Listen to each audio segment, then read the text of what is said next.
Bom dia, boa tarde ou boa noite, seja lá qual for que você estiver assistindo esse vídeo. Bom, pessoal, hoje eu estou trazendo aqui um vídeo falando, falando sobre competência é, dentro do processo penal. Bom, eu vou tentar fazer um vídeo curto falando o que é competência e alguns tipos de competência e, e somente isso, por enquanto. Talvez eu futuramente possa trazer outros tipos de competência e falando mais sobre a competência do processo penal, mas aqui a ideia é fazer um vídeo simples, só explicando mesmo o que é competência e alguns tipos de competência, certo? Bom, primeiro vamos falar sobre o conceito de competência. Primeiro vamos entender o que é competência. Bom, competência seria basicamente quando a autoridade ela é conferida exclusivamente ao Poder Judiciário para resolver um conflito de acordo com as normas legais vigentes. Trata-se da capacidade que possuem os magistrados, devidamente nomeados, de aplicar o direito ao caso concreto. Ainda pareceu difícil? Então vamos falar com calma. Bom, primeiro vamos falar de jurisdição. Jurisdição é o poder que o Estado tem de dizer o direito de julgar. Competência é a parte desse poder que cada juiz ou tribunal pode usar. Pense assim: jurisdição é igual ao poder de julgar. Todos os juízes têm esse poder, certo? Já a competência é o pedaço desse poder que cada juiz pode usar conforme as regras. Por exemplo, lugar, matéria, cargos, etc. Exemplo simples. Um ministro do STJ e um juiz do TJ têm o mesmo tipo de poder. Ambos exercem a jurisdição. Mas eles não podem julgar as mesmas coisas, porque a lei divide cada um o que cada um pode julgar. Essa divisão é a competência. Então, competência é igual ao limite da jurisdição. É como se a jurisdição fosse um grande território e a competência fosse o lote de cada juiz dentro desse território. Certo? Falando sobre o conceito, agora vamos falar dos tipos de competência. Bom, existe a competência pelo lugar da infração. Aqui adotamos como regra a teoria do resultado, segundo o qual a competência é definida pelo local onde o crime se consuma. Se o delito for tentado, a competência será fixada pelo local e onde ocorreu o último ato da execução. Explicação exemplificada. A teoria do resultado ela estabelece que a competência para julgar o crime é definida pelo local onde ela se concretiza.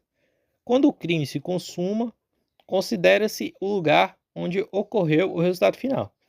Quando o crime é tentado, ou seja, não chega a se completar, o critério passa a ser o local onde o agente praticou ou no último ato voltado à execução do delito. Bom, exemplo 1. Crime consumado.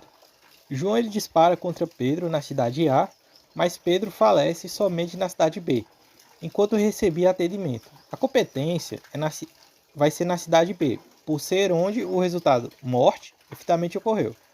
Um segundo exemplo, crime tentado. Maria tenta furtar uma loja na cidade C. Embora já tivesse pegado os produtos, ela é detida dentro do estabelecimento antes de consumar o furto. A competência, nesse caso, seria da competência da cidade C, pois foi lá que se deu o último ato da execução. Vamos para um terceiro exemplo, tentativa, envolvendo mais de um local. Bom, Carlos ele decide explodir uma caixa eletrônica e ele monta um explosivo na cidade D e segue para a cidade E e instala o artefato, mas a explosão não ocorre. A competência nesse caso seria na cidade E, já que foi o local do último ato para tentar consumar o delito. Bom, agora vamos falar sobre a competência pelo domicílio ou residência do réu. Este critério de determinação da competência secundária, isto é, só será aplicado quando não for possível identificar o local onde o crime ocorreu.